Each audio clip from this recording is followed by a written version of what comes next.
সারা YouTube channel ঘুরেও এরকম perfect রসগোল্লার রেসিপি খুব কম পাবেন। আমার এই রেসিপি ফলো করে রসগোল্লা বানালে যারা জীবনে কখনো মিষ্টিও বানাননি তারাও পারফেক্ট রসগোল্লা বানাতে পারবেন, গ্যারান্টি দিয়ে বললাম। রসগোল্লা বানানোর জন্য লাগবে ছানা, তাই আমি এখানে 1.5 লিটার ফুল ক্রিম দুধ জাল করে নিচ্ছি।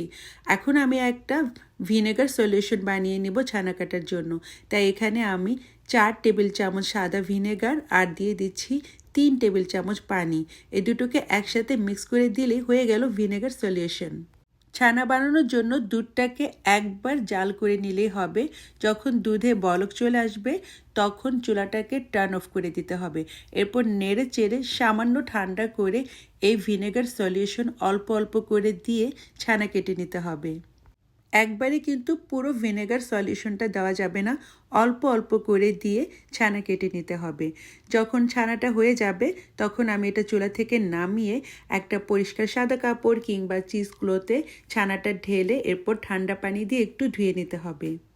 এরপর ছানাটাকে আমি কোথাও উঁচু জায়গায় ঝুলিয়ে রাখবো 5-6 ঘন্টার জন্য, ছানার পানিটা ঝরে যাওয়ার জন্য। এখন একটা ড্রাই ইনগ্রিডিয়েন্টস বানিয়ে নিচ্ছি। আমি একটা বাটিতে 4 চা চামচ ময়দা, 4 চা চামচ সুজি আর 4 চিমটির মতো বেকিং পাউডার নিয়ে একসাথে মিশিয়ে এরপর 2 চা চামচ ঘি দিয়ে ভালোভাবে মিশিয়ে নিতে হবে। আর তার সাথে আমি এখানে দিয়ে দিয়েছি সামান্য এলাচি গুঁড়া। এখন সব কিছু একসাথে মিশিয়ে নিলাম। এদিকে প্রায় 6 ঘন্টা পর ছানাটা নামিয়ে তার সাথে 2 চা চামচ চিনি দিয়ে ভালোভাবে এটাকে ময়ান করে নিতে হবে। এই পার্টটা খুবই ইম্পর্টেন্ট, ভালো রসগোল্লা হওয়ার জন্য ভালোভাবে সময় নিয়ে এভাবে এটাকে মথে নিতে হবে। তো এটা যখন একটু সফট হয়ে আসবে তখন দিয়ে দিব সেই ড্রাই ইনগ্রিডিয়েন্টসটা, তারপরে ভালোভাবে এটাকে ময়ান করে নিতে হবে। ছানাটা আস্তে আস্তে ক্রিমি টেক্সচারে চলে আসবে। যখন এটা একদম ক্রিমের মতো সফট হয়ে যাবে তখনই বোঝা যাবে যে এটা হয়ে গেছে রসগোল্লা বানানোর জন্য। এইরকম সফট একটা ডো বানানোর জন্য 2-3 মিনিট ছানাকে মথে নিলেই হয়ে যায়। এখন এই ডো থেকে আমি মাঝারি সাইজের লেচি কেটে এরকম রসগোল্লা বানিয়ে নিচ্ছি। আপনারা আপনাদের পছন্দ মতো রসগোল্লার সাইজ বড় কিংবা ছোট করতে পারেন। এখন আমি বানাচ্ছি শিরা। শিরার জন্য নিয়েছি এখানে 4 কাপ চিনি আর 3 কাপ পানি। জাস্ট চিনিটা পানির সাথে গলে গেলে কিন্তু শিরা হয়ে যাবে। তারপর একে একে সবগুলো রসগোল্লা দিয়ে ঢেকে রান্না করব। প্রতি 2-3 মিনিট পর পর ঢাকনা খুলে এভাবেই নেড়ে দিতে হবে। আমি এখানে এইরকম 2-3 মিনিট পর পর ঢাকনা খুলে আলতো হাতে মিষ্টিগুলো নেড়ে দিচ্ছি।